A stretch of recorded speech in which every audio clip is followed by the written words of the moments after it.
it's like the seed was now being watered. And let me speak on this too. A lot of heterosexual people watch the adult graphic content, and they think that other seeds aren't being planted while they're watching it, but they are. Seeds of homosexuality, even as a heterosexual person watching heterosexual people engage. I think that seeds of homosexuality are not being planted, but they are. Here's one thing that I know now. We weren't meant to be voyeurs.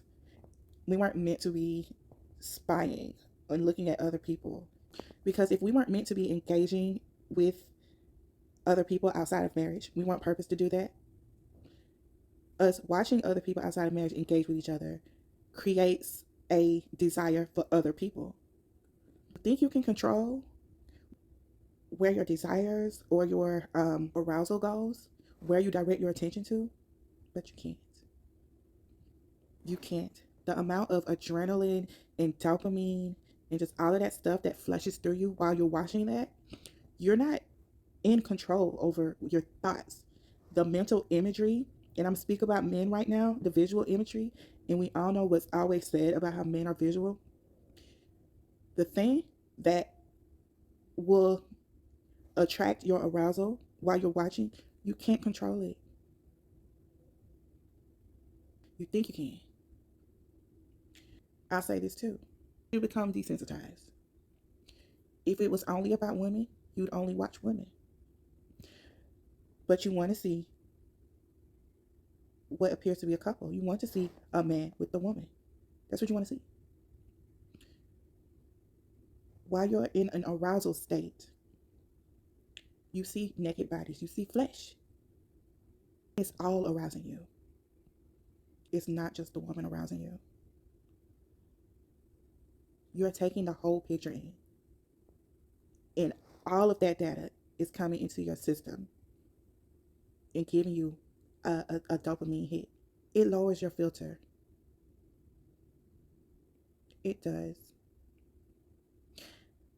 If y'all remember Tiger King, there was one situation where the guy, I can't remember his name right now, says to another guy who was supposedly heterosexual that, when you're watching the adult graphic content, would you rather see the guy that's less endowed with the girl or the guy that's more endowed with the girl?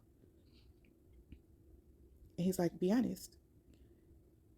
If the answer is more endowed, then you're not as straight as you thought you were. And I sat and I thought about that thing, and I was like, wow. Continuously engaging in watching all of this flesh be pleasure. You can't cut off the noises. You hear men grunting and moaning as much as you hear women.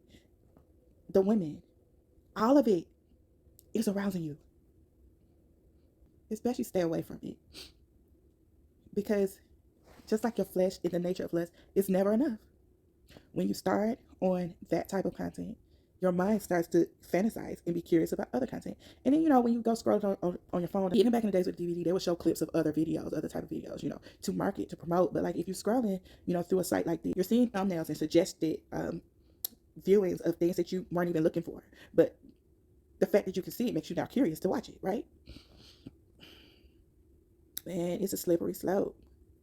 All of a sudden, what was arousing you, you need more than that. You need to watch something more risque. You need to watch something more perverted. You need to watch something that takes it to another level next. And eventually you might start watching stuff that you are ashamed to even tell anybody that you watch. It becomes more perverted. But not only that, I believe that it allows the scale of sexual preference to start becoming less black and white and more gray. The scale of what turns you on to be less of I know I would never, or I know I don't like, more of what do I like? Well, let me see if I like. A lot of people's worst fear, and this happens to women too.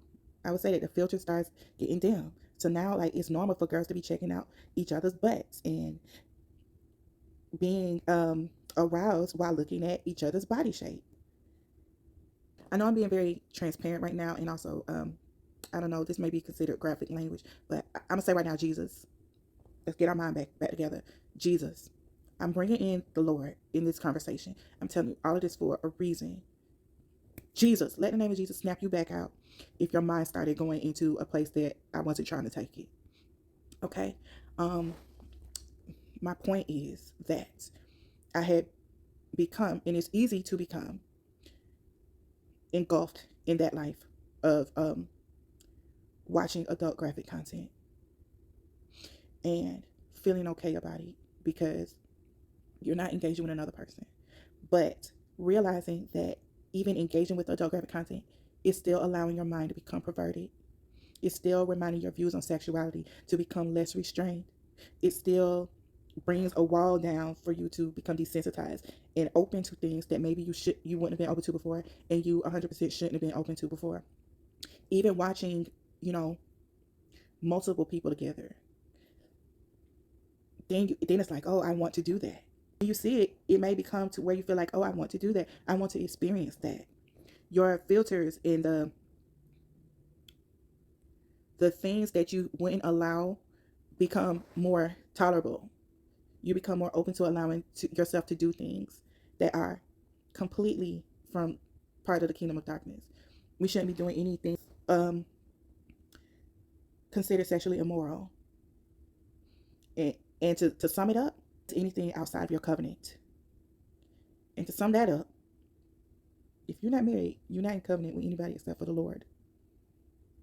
Well, okay. So now, this is something that I engage in pretty regularly and did for years after that. Years, even when I was in relationships, even in marriage, it wasn't something that was just like, no, let's not do it. Or you can't do that. It was more like, let's do it together. Or it's understood that we both do this, view the adult graphic content on our own. And right, me understanding what I understand now about it, it's just kind of just like, why was I doing it? I wish I would have never done it. But the seed was planted early and it was watered. So let me get back to my mindset. It was like, I'd rather not watch these men would look like them abusing these women and them faking like they like it. I'd rather watch these women. And so my filter had completely, whatever filter I had, whatever wall I had up, had completely become shattered after I started engaging in that kind of graphic adult content. To where, again, it allows you to not be black and white. It allows you to be gray. Where it's like, oh, I would be open to this. Now, if it's something you enjoy watching, then you'd be open to doing it. If it's something that you enjoy watching and then you pleasure from it, it gives you the sense of, I would like to experience that. So, enter a couple. There's a couple. This is how I started feeling like, oh, I must be bisexual. There's a couple that, I put it this way, was interested in me. And the filter was gone. What started as curiosity of me just being like, oh, I'll converse with them. We'll talk on the phone, led to us meeting up. And that led to us engaging with each other. And this is how I knew that there was other stuff going on in me. And now I know it's spiritual stuff. Now I know it had to do with soul stuff that needed to be repaired. But there was other stuff going on in me. Like, I'm saying I'm bisexual now. If somebody asks me, that's the answer, right? Because I did develop a sexual interest in women, mentally, again, through all of this graphic content. Then I engaged in this threesome. So then I must be bisexual, right? This is going to sound weird of me saying this, but at this point, I didn't like girls. It's hard to wrap my mind around it. Again, this is very complex stuff psychologically. Like, I don't have a desire to be with a girl. I don't have a desire. I don't have a desire to love a girl. I don't want to fall in love with a woman. I want to fall in love with a man. I want a husband. I want a family. Our romantic desires must be fulfilled by a man. But there had become a sexual perversion towards women. And again, sorry if I'm being too graphic, but in this experience, it was like I wasn't able to engage with her. I tried to, but she'd stop me. But she would engage with me. I don't know if I don't know if that's if you understand what I'm saying with that. But the door was open now. So in my mind I'm like, oh, okay. Well, I must be bisexual. This couple wanted us to be a throuple. And I couldn't digest it because I didn't want to be with girls. This just sounds so complicated, but I couldn't picture myself wanting to initiate affection between me and a woman, even though I had a sexual perversion towards it. I had developed that, a lust towards it. So that fell apart because the words were, I act like I'm all that, or something like that. Which brings me to my last seed, the vanity seed. So, before I move off of this, I would say I was still in my younger 20s when this happened. I was 22. Later on that year, I was drunk. Again, there's a reason why you shouldn't indulge in alcohol like that. It causes you to be comfortable doing stuff that you wouldn't normally do, and we all know that. So right now, I'm advocating against it because I knew I wouldn't have done this unless I had this liquid courage. I wouldn't have. But there was a night that I was with a friend of mine that, if I'm being blunt, I knew she was freaky. Like how open she was about stuff.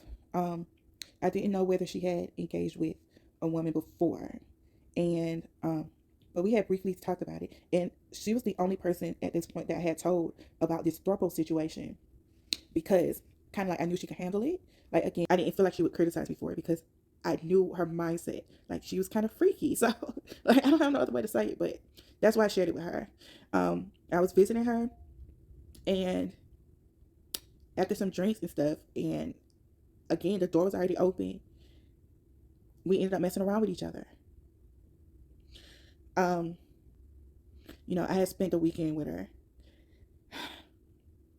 When I got home, in my head, I'm like, I'm not ever gonna be able to talk to her again. I felt all of this regret. I'm like, why did I even do that? I've ruined our friendship because I initiated it. Um, it was a toy. Um, she had a toy and I wanted her to use it on me, and that's what happened. So I didn't even want a friendship anymore. I wasn't attracted to her. I was attracted to her here because we were friends. We had been friends for a few years at this point, but physically attractive, sexually attractive, any of that. I didn't want any of that. Ew, it's making me feel like what happened with Tamar. It's making me feel like that. Like the enemy used,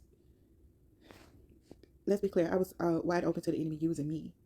And whatever spirit that was in me used her to get what I wanted, which was the pleasure. And now I feel like I can't even, jeez. And this don't have nothing to do with her. It's not her. It's not about her. It's not how I felt about her.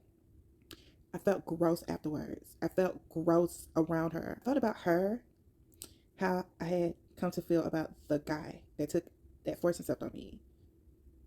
Like, well, all of them, which is crazy, right? I initiated it. I mean, I will say this: I didn't force her to do anything. I asked her to do it. She did it. But and the following night, she asked me to do it, and I did it. It indeed ruined our friendship because I felt gross about her now. It was like, ew, I don't want to touch you. I don't want to talk. It was kind of like I didn't even want to talk to her. Things weren't normal anymore. We had crossed the line, a boundary that shouldn't have been crossed in a friendship. And I knew I wasn't, romantically interested in any way. Um, it was lust. I wanted my lust to be calmed down. My flesh was so irritated. that I wanted it to calm down. And now that I'm remembering and thinking about it, I was supposed to see a guy that night, and something happened, and we didn't get to see each other. And I was just hyped up. I was like, hey, I'm gonna continue drinking. I feel this now. I need you to help me not feel it anymore. Would you? And that's how that happened. So, but the door had been open on her end too. And again, like I said, it ruined our friendship because it was like when I was feeling like, hey, we can have a normal conversation on the phone. On her end, it was like, hey, when you coming back? And now I started to feel used. This is crazy. I started to feel like she was trying to use me because it was like, we can't even have a regular conversation no more. The only thing, like, so now all that's on your mind is when I'm coming back. And I know why you're asking me that. So moving on to vanity. Um, so now I think I'm bisexual, right? This is wild, but whenever I would feel lustful, like I would have a moment, I would get on like a dating website and I would put interested in both.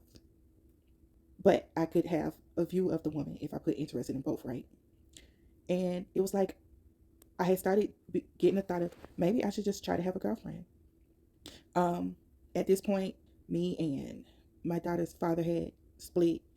Um, you know, I had thought over time I had thought that he would be my husband, and they ended up not lasting. It was just like, yeah, I'm free now, and I want to be free. And men have hurt me now. That relationship ended horribly, horribly. I had never gone through any domestic violence before that, and now that's part of my story. I stopped liking men as much. I had tried the Lord, and you know, because I didn't allow Him to transform my life, I was still doing the same things. I was still associated with the same people. We still had the same habits. I was still open. I still didn't understand what sin was doing to me. Um, I was doing my own thing away from the Lord. So there was an era where I was just like, you know what? I'm gonna try it. This man thing ain't working. The door was already open, and maybe I just need to have a girlfriend. But also, I knew what I knew already. I still felt the way I felt before, which was I'm not gonna marry no girl. I don't want to live my life with a woman. I It was lust. It was just lust. It was I don't it was lust and rejection. I don't want to be alone. Because that's inside that's playing on my wound of rejection and not feeling affection. And I also have a itch that needs to be scratched because we all do when we open ourselves up to lust.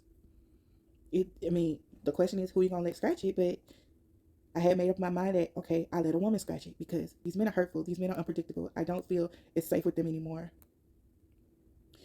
Um, Even though I still wanted a man.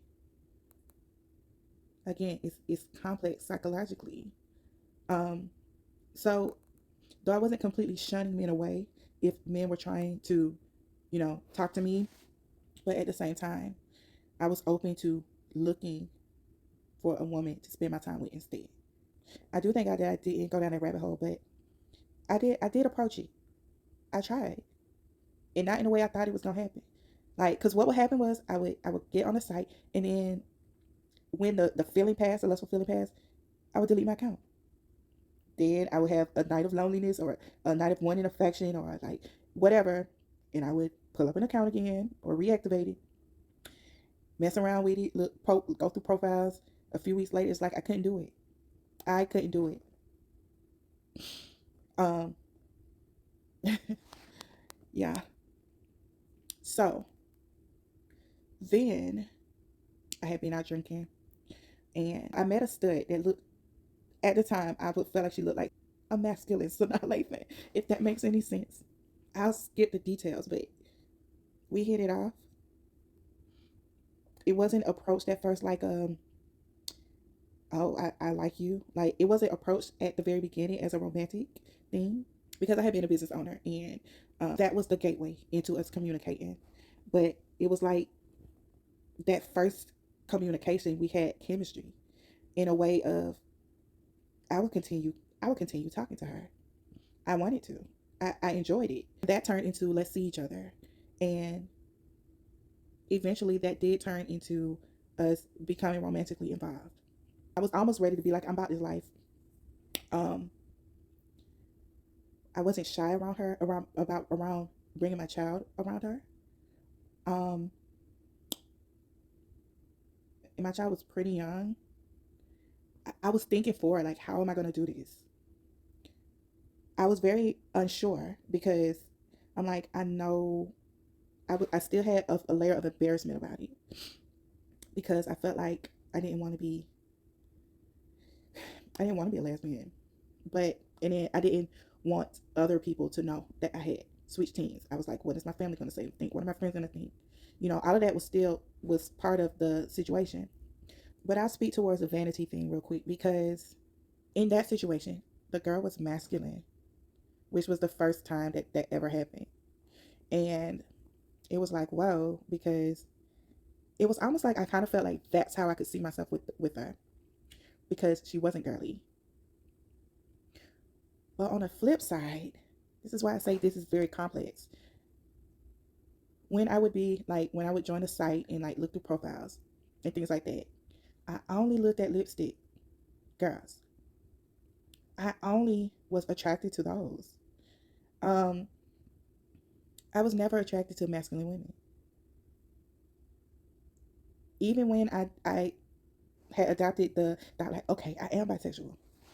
With me engaging with this masculine woman, I could see other masculine women and I wouldn't even look twice.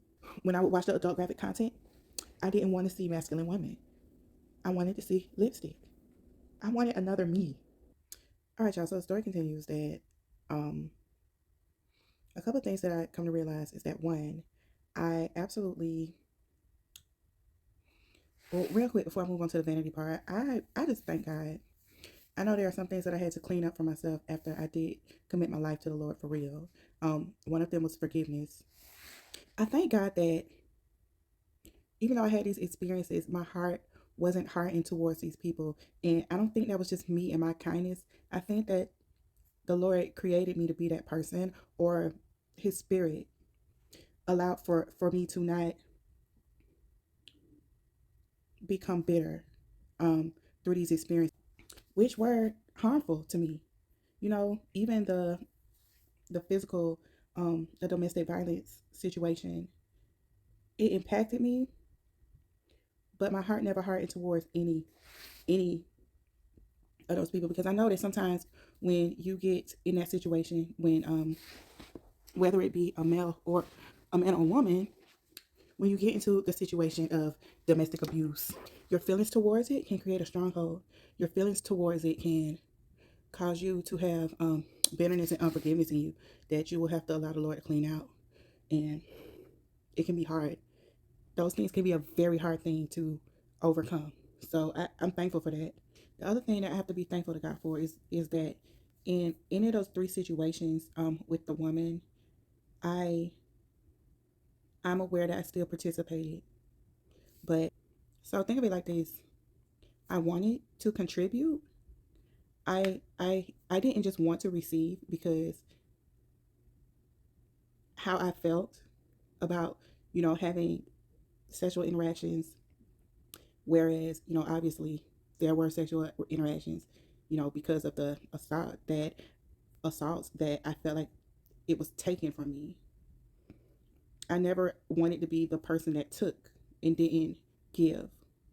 But what's wild to me is that in the situations, not the one with the friend and the toy, but the other ones,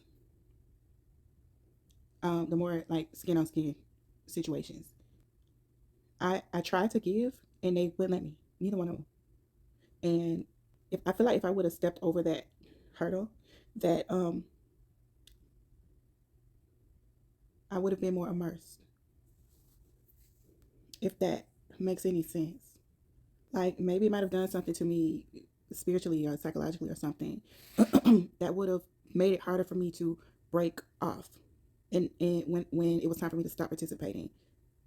I'm just I'm just imagining that could be the case, and if so, then that was God covering me. It was Him stopping something from getting from bad to worse, and that's how I feel right now.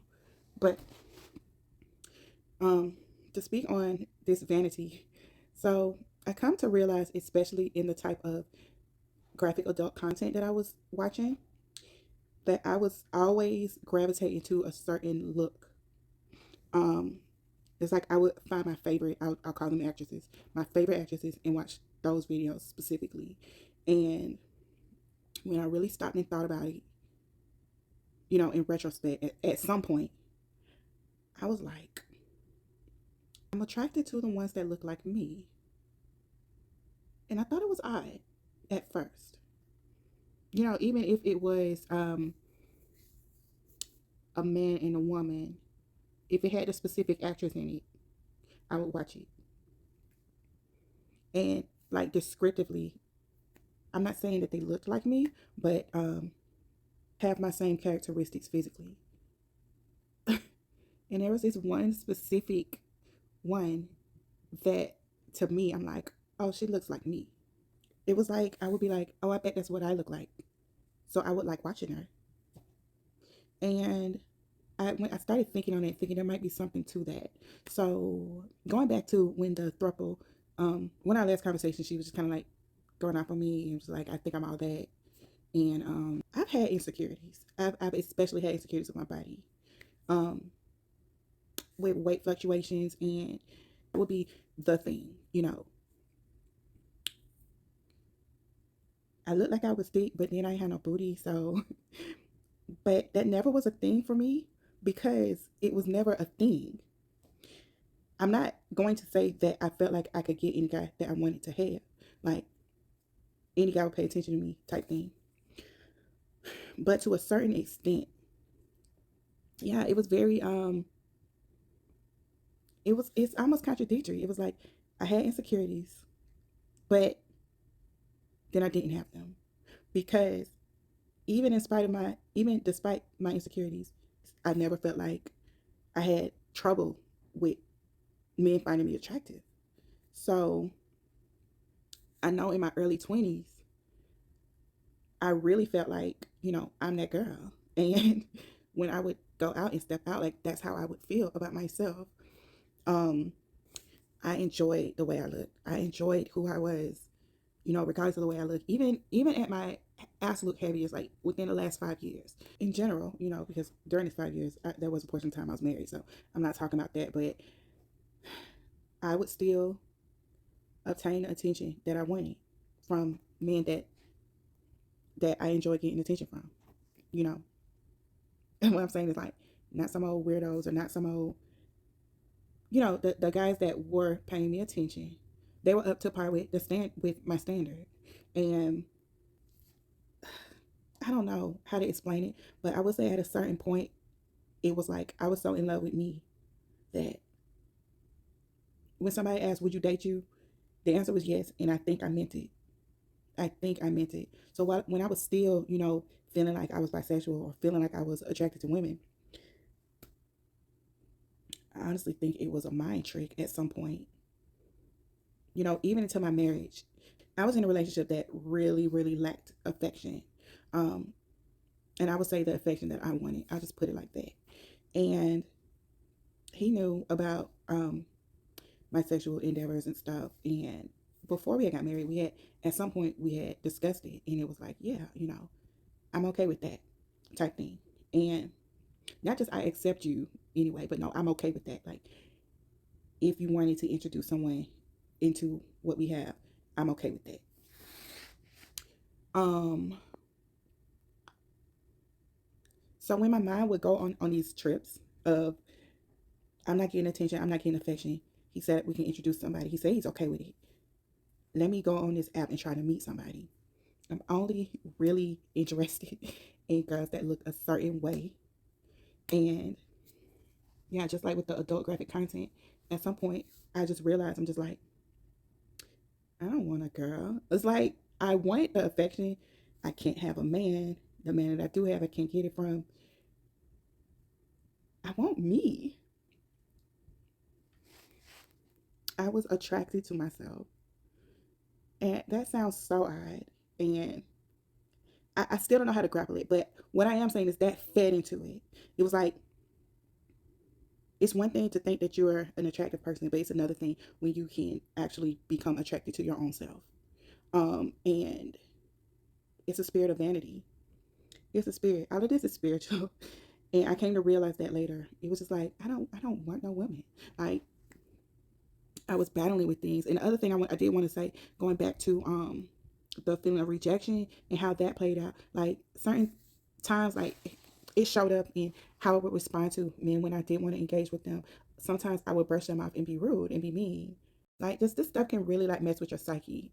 At the bottom line, it is important to not introduce anything sexual outside of your marriage. And the Lord says that to us as protection because we don't understand the weight, the implications and how those things mess with us spiritually and psychologically and mold us into having certain thought patterns, mindsets, and behaviors connected to our experiences that we were never supposed to have.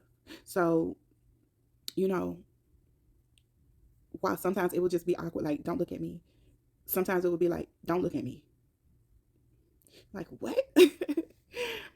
Sometimes it would be like, yeah, don't touch me. I would come with a lot of rules too because I didn't have control over my early experiences. I felt like I didn't have control. So when it was time for me, when I did want to engage, like if I had a boyfriend or something, it would come with rules. I don't know how to explain it. Not so far as like, no, you have to sit on that side of the bed in this position and say this to me and you can put your hand here but not here. It wasn't like that, but it was like that. Okay. So I mean, after I did give my life to the Lord, He started showing me these things and working through with me. It is in His plan for me to be married. Okay, but I can't bring that baggage into in my marriage. That's another thing. It's like if you ever decide that you want the marriage that God wants you to have, there will be stuff that you will have to unpack from your previous experiences that you don't carry into the sexual experience that He actually wants you to have with your spouse, so that y'all can have a healthy sex life. Because the Lord wants that for you. And the more experiences you have, the more mess you got to clean up. So there were ways about me that had developed because of my experiences that the Lord had to clean out of me. I had to get out of, He would tell me certain prayers to pray. I surrender everything to the Holy Spirit now. Like if I don't know what to pray and how to get out of this, Lord, give me words. Holy Spirit, help me pray for this. There were prayers that I had to pray to get out of the yokes that I was in, spiritually, having dealt with this sexual trauma and the sexual perversion that came along with the adult graphic images, as well as the perversion of lesbianism or the perversion of same gender sexual expression. And it wasn't me. When it comes to like, okay, you were sexually attracted to women. You sought out the adult content with women, so it did arouse you. Like you did respond to it. That's what you liked. You liked it. You had these encounters. I have not thought about a woman in that way, period, since I surrendered and laid all of my sexual urges, period, at His feet. I'm talking about so that I can be abstinent. I had to lay all of my sexual urges at His feet. I want to come before His Son that He has for me with my purity back intact. That meant that everything, my experiences, the Lord had to cleanse me from them. I had to break soul ties. I had to war for things in the spirit to not be on me anymore. And I know it takes a lot for some people. Everyone's experiences aren't the same, but I'm just saying what the Lord did for me. It felt like He wiped the taste of the adult graphic material out of my mouth. And I never even wanted to or tried to initiate looking at it again. So, I mean, of course, it would be different for somebody who experienced the spirit of addiction connected to that. I did enjoy watching, but the spirit of addiction wasn't on me with that. So, I mean, again, as God's covering, I praise God for that. So, it wasn't a lot to for Him to come in and have me and take the taste out of my mouth for it. It's just crazy how the enemy can misguide you. Stand by this. I just think it's all spiritual. The Lord, I don't believe the Lord created us to have a sexual orientation outside of how he designed us. He designed us to be with a man and a woman together. So to think that, oh, somebody's born a way, no. I can identify the spirits that kind of worked in tandem to keep me believing that I had a affinity towards women, or maybe it was, and that's another thing, like, it was never a preference. I wanted to love a man and be loved by men. I never had the desire to be in love with a woman. So my account is that it's spiritual, and maybe how deep the spirit is in with you, and what other spirits are working in tandem with the spirit of lust, or maybe rejection, or whatever it is that's bringing on the spirit connected to homosexuality. I believe that based on how much trauma that hadn't been filled up by the Lord, and how much trauma had occurred, and how many doors opened to other spirits, would account for how deep you might be in it, and how much deliverance, the extent of deliverance you may need, and continue discipleship throughout your deliverance and your walk that you may need to get over it. But it's not you.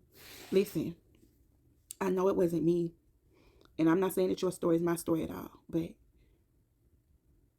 the Lord didn't create you to fail in this. It's not you, and he can help you.